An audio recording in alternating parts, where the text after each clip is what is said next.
नमस्कार मित्रों, स्वागत है आप सभी का इस महाकाव्य चैनल में, जहां हम सनातन धर्म की दिव्य गाथाओं, गूढ़ रहस्यों और भगवद उपदेशों की अमृत वर्षा के साथ आपका मार्गदर्शन करते हैं। यह यात्रा केवल श्रवण की नहीं, आत्मा के जागरण की है। आइए श्री कृष्ण की वाणी के साथ आत्मा की ओर बढ़ें।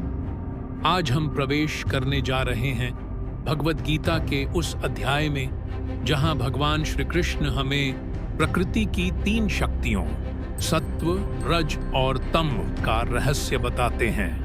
यह अध्याय न केवल अध्यात्म के शिखर तक पहुंचाता है, बल्कि जीवन के हर व्यवहार में जो कुछ भी घटता है उसका मूल भी स्पष्ट करता है। गुण त्रय विभाग योग, यानी प्रकृति के तीन गुणों की विवेचना। इन्हीं गुणों की वजह से हम हंसते हैं, रोते हैं, सोते हैं, जागते हैं, प्रेम करते हैं, क्रोधित होते हैं और मोह, माया, भक्ति और मुक्ति के पथ पर चलते हैं। इस अध्याय में अर्जुन की आंखें खुलती हैं और हमें भी जीवन के पर्दे के पीछे छिपे सूत्रों की झलक मिलती है। आज हम श्री कृष्ण के मुख से सुनेंगे प्रकृति के इन तीन गुणों की रहस्यमय कथा जो आत्मा को देह में बांधते हैं। अर्जुन अब थोड़ा शांत है, लेकिन उसकी जिज्ञासा अब दर्शन की गहराइयों में प्रवेश करना चाहती है। अब वह ज्ञान के गूढ़ रहस्य जानने को उत्सुक हैं। श्री कृष्ण मुस्कुराते हैं, जैसे कोई योगी ब्रह्म ज्ञान देने को तत्पर हो। अर्जुन भगवान श्री कृष्ण से कहते हैं, हे केशव, आपने मुझे आत्मा, शरीर, कर्म और भक्ति के मार्गों का वर्णन किया है। अब मैं जानना चाहता हूँ, वे कौन से गुण हैं जो इस संसार को चलाते हैं, जो हर प्राणी को बांधते हैं। आपने कई बार प्रकृति के गुणों की बात की है, वे क्या हैं? श्री कृष्ण कहते हैं, हे पार्थ, अब मैं तुम्हें बताता हूँ वह ज्ञान जो देवताओं और ऋषियों ने भी बड़े तप से जाना। यह ऐसा ज्ञान है जिसे जानकर मनुष्य परम गति को प्राप्त होता है। श्री कृष्ण अर्जुन को प्रकृति के तीन गुणों के विषय में बताते हैं। सत्वम रजस्तम इति गुणाः प्रकृति संभवा निबध्नन्ति महाबाहो देहे देहिनम व्ययम। अर्थात, हे महाबाहु अर्जुन, प्राकृतिक शक्ति सत्व, रजस और तमस तीन गुणों से निर्मित है। ये गुण अविनाशी आत्मा को नश्वर शरीर के बंधन में डालते हैं। श्री कृष्ण कहते हैं, हे अर्जुन, यह शरीर एक यंत्र है, एक क्षेत्र है, परंतु इसे चलाने वाली आत्मा जब इन तीन गुणों के प्रभाव में आती है तो भ्रम, मोह और अहंकार से ग्रसित हो जाती है। सत्व गुण शांति, ज्ञान और निर्मलता का प्रतीक है। रज गुण गति, क्रिया और इच्छा का प्रतीक है। तम गुण जड़ता, आलस्य और अज्ञान का प्रतीक है। यह तीनों मिलकर हर जीव के स्वभाव, निर्णय और कर्म को नियंत्रित करते हैं। अर्जुन आश्चर्यचकित होकर, हे मधुसूदन, क्या यह संभव है कि कोई इन गुणों के प्रभाव से ऊपर उठ सके? क्या ये हमें जीवन भर बांधे रखते हैं? श्री कृष्ण कहते हैं, हे पार्थ, यदि कोई मुझे भक्ति से जानता है और अपने चित्त को मेरे चरणों में स्थिर करता है तो वह इन तीन गुणों से ऊपर उठ सकता है। आगे श्री कृष्ण कहते हैं, हे अर्जुन, इन तीन गुणों की प्रकृति को समझो। हर मनुष्य के भीतर ये गुण भिन्न भिन्न मात्रा में होते हैं और वे ही तय करते हैं कि वह कौन से मार्ग पर चलेगा। जब मनुष्य के भीतर सत्व गुण प्रबल होता है तो वह प्रकाशमान, शांत और शुद्ध होता है।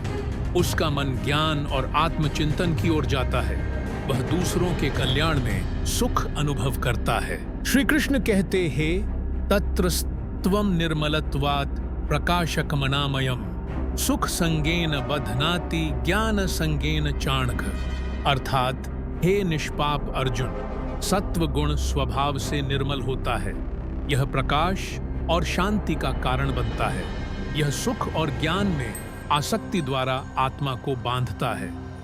श्री कृष्ण स्पष्ट करते हुए, सत्व गुण अच्छा प्रतीत होता है, लेकिन यह भी बंधन है, क्योंकि जब व्यक्ति ज्ञान और सुख में आसक्त हो जाता है तो वह भी मोह का ही एक रूप बन जाता है। श्री कृष्ण कहते हैं, जब रजस हावी होता है तो मनुष्य में इच्छा, लालच, महत्वाकांक्षा और अनियंत्रित गति उत्पन्न होती है। वह कभी चैन से नहीं बैठता, उसका मन हमेशा अधिक पाने की चाह में भटकता रहता है। यह गुण व्यक्ति को कर्म में उलझा कर रखता है। वह कर्म करते करते थक जाता है पर रुक नहीं पाता। श्री कृष्ण कहते हैं, तमोगुण वह है जो मनुष्य को नींद, मोह, भ्रम और जड़ता में डाल देता है। वह सत्य को देख नहीं पाता, वह आलसी हो जाता है, क्रोधी हो जाता है और उसे कर्म में कोई रुचि नहीं रहती। अर्जुन कहते हैं, हे भगवान, क्या कोई व्यक्ति एक ही समय में इन तीनों गुणों से प्रभावित हो सकता है? श्री कृष्ण ने कहा, हाँ अर्जुन, हर मनुष्य के भीतर ये तीनों गुण होते हैं। बस जिस गुण की मात्रा अधिक होती है वही उसके व्यक्तित्व और कर्म को नियंत्रित करता है। सत्व बढ़े तो वह शांत, ज्ञानवान और करुणाशील हो जाता है। रज बढ़े तो वह कर्मठ, महत्वाकांक्षी लेकिन अशांत हो जाता है।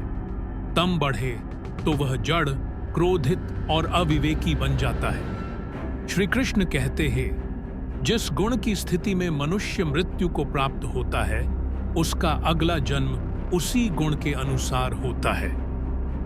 सत्व में मरने वाला व्यक्ति श्रेष्ठ लोकों को प्राप्त करता है।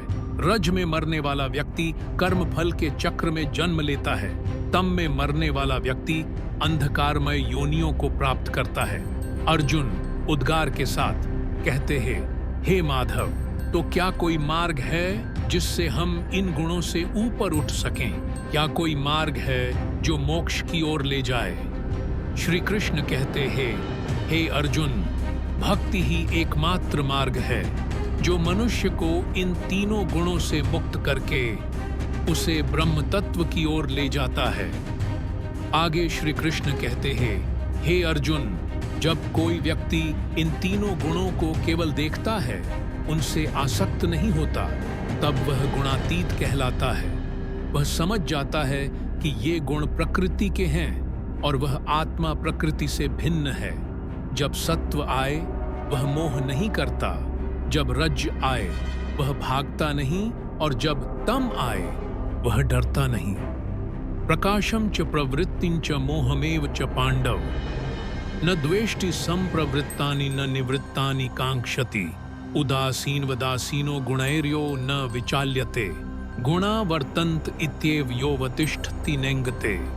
अर्थात परम पुरुषोत्तम भगवान ने कहा है, अर्जुन, तीनों गुणों से गुणातीत मनुष्य न तो प्रकाश, सत्व गुण से उदय, न ही कर्म, रजोगुण से उत्पन्न और न ही मोह, तमोगुण से उत्पन्न की बहुतायत उपलब्धता होने पर इनसे घृणा करते हैं और न ही इनके अभाव में इनकी लालसा करते हैं। वे गुणों की प्रकृति से तटस्थ रहते हैं और उनसे विक्षुब्ध नहीं होते। वे यह जानकर कि केवल गुण ही क्रियाशील हैं, इसलिए वे बिना विचलित हुए आत्मस्थित रहते हैं। श्री कृष्ण कहते हैं, हे अर्जुन, जो मनुष्य मुझ में अनन्य भक्ति करता है वह इन तीनों गुणों को पार कर जाता है। वह जन्म और मृत्यु के चक्र से मुक्त हो जाता है। मां च यो व्यभिचारेण भक्ति योगेन सेवते स मे गुणांसमतीत्यैतान् ब्रह्म भूयाय कल्पते। अर्थात हे अर्जुन, जो लोग विशुद्ध भक्ति के साथ मेरी सेवा करते हैं वे प्राकृतिक शक्ति के तीनों गुणों से ऊपर उठ जाते हैं और ब्रह्म पद के स्तर को पा लेते हैं। जब व्यक्ति ब्रह्म को जानता है वह न किसी से द्वेष करता है न किसी वस्तु को चाहता है, उसे सुख दुख नहीं छूते, वह सभी प्राणियों को समान दृष्टि से देखता है, वही ब्रह्मभूत पुरुष कहलाता है, वही मोक्ष के योग्य है। हे अर्जुन, मैं वही हूँ जो सभी प्राणियों के भीतर है। सृष्टि का हर गुण, हर कर्म, हर गति मुझसे प्रेरित है, परंतु जो मुझे जानकर मेरा भजन करके मुझ में लीन होता है वह इन सब बंधनों से परे हो जाता है, वही मुक्ति का अधिकारी बनता है। क्या आप भी इन गुणों से परे जाना चाहते हैं? तो श्री कृष्ण की इस अमृत वाणी को अपने जीवन में उतारिए। वीडियो को लाइक करें, अपने अनुभव कमेंट करें, साझा करें और महाकाव्य चैनल को जरूर सब्सक्राइब करें, क्योंकि हम अगले अध्याय में मिलेंगे एक और गूढ़ रहस्य के साथ। अध्याय 15, पुरुषोत्तम योग, जहां श्री कृष्ण आत्मा, परमात्मा और संसार के वृक्ष का रहस्य प्रकट करेंगे। जय श्री कृष्ण।